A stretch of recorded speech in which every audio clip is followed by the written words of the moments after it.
Arrancamos con una imagen brutal.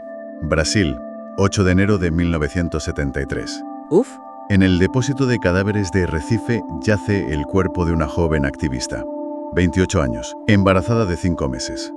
Y a sus pies, un feto. es tremendo. Se llamaba Soledad Barrett. Y la pregunta no es solo cómo murió, sino cómo llegó hasta allí.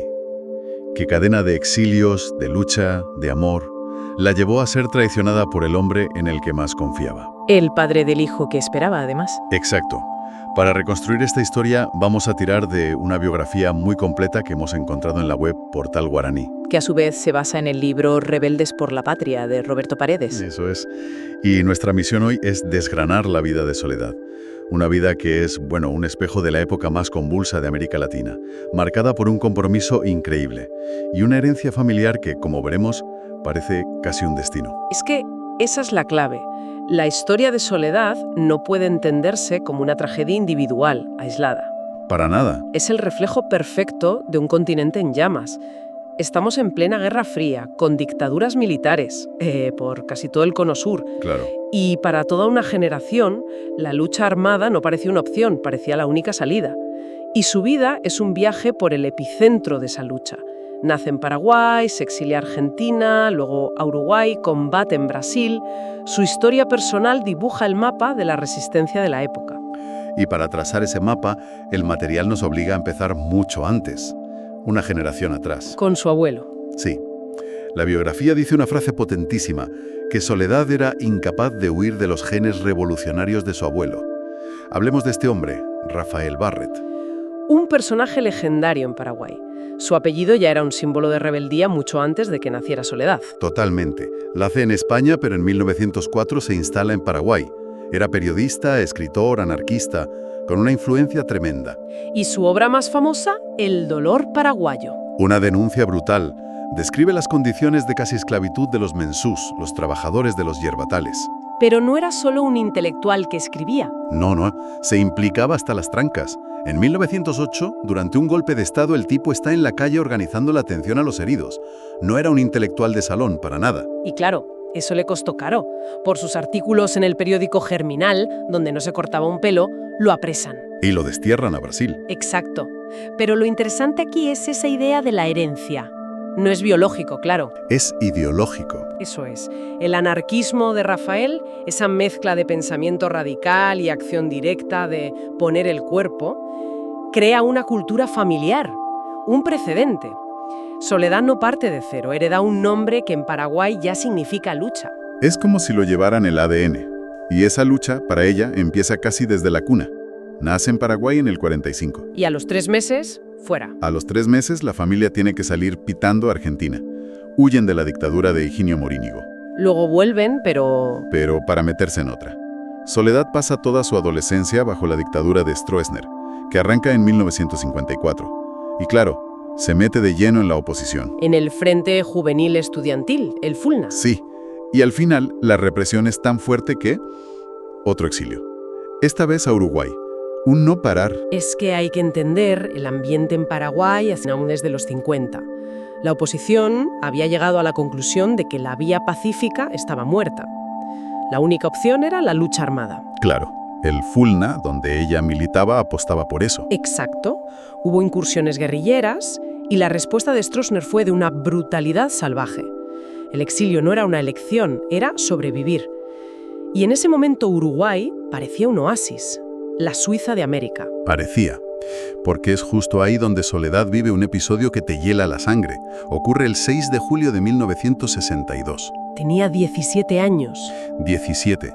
Un comando neonazi la secuestra en Montevideo y le exigen que grite consignas. El diálogo es de una valentía que cuesta imaginar. ¿Qué le dijeron? Le ordenan, grite viva Hitler. Y ella, con 17 años, responde, muera Hitler. Increíble. Le vuelven a ordenar, grite muera Castro. Y ella, vivan Castro y la Revolución Cubana. Es una escena tremenda. Y la reacción de ellos lo dice todo. Totalmente. Como no pueden doblegarla, le tatúan a navaja varias esvásticas en los muslos y la abandonan tirada en la calle. ¡Qué horror! Es brutal. Pero este episodio, más allá del horror, nos dice mucho, ¿no? Nos dice 2 cosas fundamentales. La primera, obviamente, sobre ella. Muestra un temple de acero, una convicción inquebrantable bajo tortura. Forja su leyenda personal. Sí. Pero la segunda es casi más importante para el contexto. Esto destroza el mito de la Suiza de América. Cierto. Revela que en ese Uruguay supuestamente pacífico ya existían grupos de ultraderecha violentos que actuaban con impunidad. Es un presagio, una grieta que anticipa la dictadura que llegaría a Uruguay una década después. Aquel suceso, claro, la pone en el punto de mira de la policía uruguaya. La persecución se vuelve insostenible y se tiene que marchar otra vez. Siguiente parada, Brasil. Brasil. Y allí su vida da un vuelco. Conoce a José María Ferreira de Araujo, un militar de izquierdas, y juntos dan el paso definitivo. En el 66, viajan a Cuba. A recibir entrenamiento guerrillero. Se casan allí en el 68, tienen una hija, Ñasa Indy, y ojo, porque es en Cuba donde conoce a una figura que será decisiva en su final, José Anselmo dos Santos. O Cabo Anselmo, El mismísimo Cabo Anselmo. que en ese momento era una leyenda viva de la izquierda brasileña, un héroe, vamos. Y de nuevo el contexto global es clave. Estamos en el 68-69. El Mayo francés, la Primavera de Praga. El Cordobazo en Argentina. Hay una sensación de que la revolución es posible. Y Brasil, con su dictadura, es un frente de batalla. La organización de referencia allí era la VPR, la Vanguardia Popular Revolucionaria. Y el objetivo de Soledad era claro, volver a Brasil para unirse a esa lucha. Claro. Y lo hacen. En 1970, su marido, José María, vuelve a Brasil para preparar la infraestructura. Ella regresa un año después, en el 71. Y se encuentra con la peor noticia posible. La peor. Su marido había sido detenido en septiembre del 70. Lo asesinaron en un centro de tortura en Sao Paulo. Es que paras a pensarlo. Vuelve para luchar y lo primero que descubre es que su compañero, el padre de su hija, ha sido asesinado. El golpe tuvo que ser devastador. Y la encuentra en un momento de caos total para la organización. El 71 es un año terrible para la VPR. La represión ha sido implacable, hay divisiones internas y al final toman una decisión drástica. La desmovilización. Una desmovilización temporal, un sálvese quien pueda táctico. Muchos líderes huyen al Chile de Allende, que funcionaba como retaguardia. Y es en este ambiente de derrota y desarticulación donde Soledad retoma el contacto con O Cabo Anselmo. Y aquí es donde la historia se vuelve increíblemente oscura. Rota por la muerte de su marido, ella ve en Anselmo a un referente, un héroe. Se apoyan, se enamoran y Soledad se queda embarazada. Pero aquí la fuente suelta un dato que te pone los pelos de punta. Según testimonios posteriores, el propio hermano de Soledad le trae una advertencia desde Chile. ¿Qué le dice? Le dice, ojo con Anselmo. Corren rumores de que es un topo, un infiltrado. Una advertencia que, trágicamente, o no fue escuchada o no fue creída. Es difícil juzgar.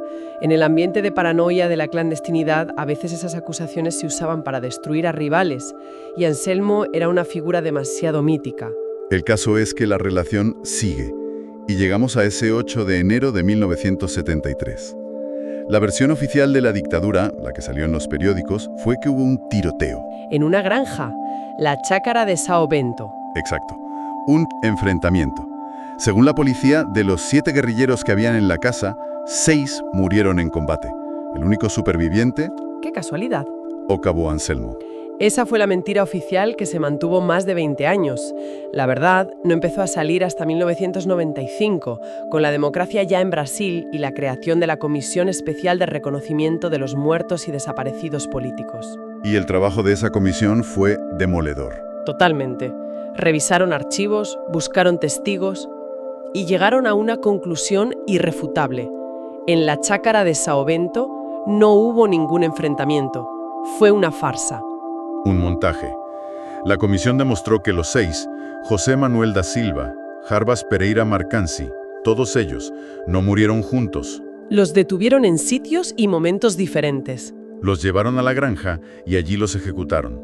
Pero la prueba definitiva, la que ata todos los cabos, es un testimonio clave. El testimonio de Sonia María Cavalcanti, una mujer que no tenía nada que ver con la política. Era la dueña de una boutique donde trabajaban Soledad y su compañera Paulini. Y su relato es escalofriante. Contó cómo ese día 5 hombres irrumpieron en su tienda, se identificaron como policías, Las golpearon salvajemente y se las llevaron. Y décadas después, en su secuestro, él las entregó A sus compañeros. a la mujer embarazada de su propio hijo. Anselmo no fue un superviviente, fue el verdugo.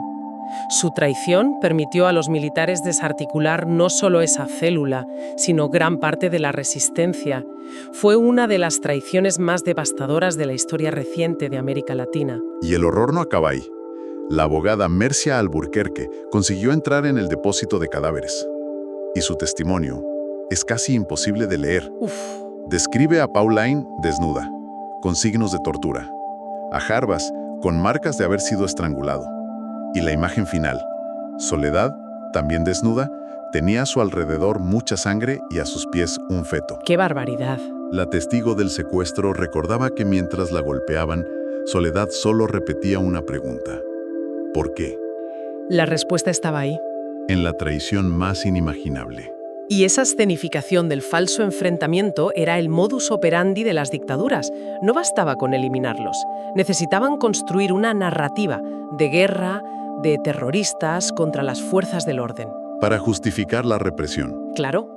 Y la traición de un infiltrado como Anselmo era la herramienta perfecta para ejecutar estas operaciones de limpieza sin dejar testigos y con una coartada. El horror individual de Soledad era parte de una maquinaria de terror de Estado. Murió con 28 años. Una vida cortísima en la que cupo de todo. El exilio, la lucha, la maternidad, el amor, la traición. La fuente concluye diciendo que honró el apellido Barret y que, igual que su abuelo, su patria no fue un solo país, fue la región. Paraguay, Uruguay, Brasil. Su historia, por suerte, no se borró, ha perdurado. El poeta Mario Benedetti le dedicó unos versos que recuerdan aquel episodio de su adolescencia. El de las esvásticas. Sí, dice: hace 10 años tu adolescencia fue noticia. Te tajearon los muslos porque no quisiste gritar «Viva Hitler» ni «Abajo Fidel». Y está la canción de Daniel Biglietti, que traza esa línea directa con su abuelo. Cual el libertario abuelo del Paraguay, creciendo buscó su senda, y el Uruguay no olvida la marca dulce de su pisada. Es la prueba de que su memoria sobrevivió. Una vida y una muerte que, vistas ahora, resumen toda una época. Cuesta procesar tanta intensidad. Y si lo llevamos un paso más allá, la historia de Soledad Barret y Cabo Anselmo nos deja sobre la mesa una pregunta fundamental y muy actual sobre la memoria histórica. A ver, ¿Cómo se reconstruye la verdad cuando la versión oficial ha sido una mentira fabricada por el propio Estado? El trabajo minucioso de comisiones de la verdad años después se vuelve la única herramienta para rescatar historias como la de Soledad. y para desenmascarar a los traidores. Sobre todo, para desenmascarar a los traidores que durante años pudieron ser vistos incluso como héroes. Esto nos obliga a pensar en lo frágil que es la verdad histórica y en la importancia vital de cuestionar siempre las narrativas oficiales. Porque a veces la verdad está enterrada bajo capas y capas de mentiras.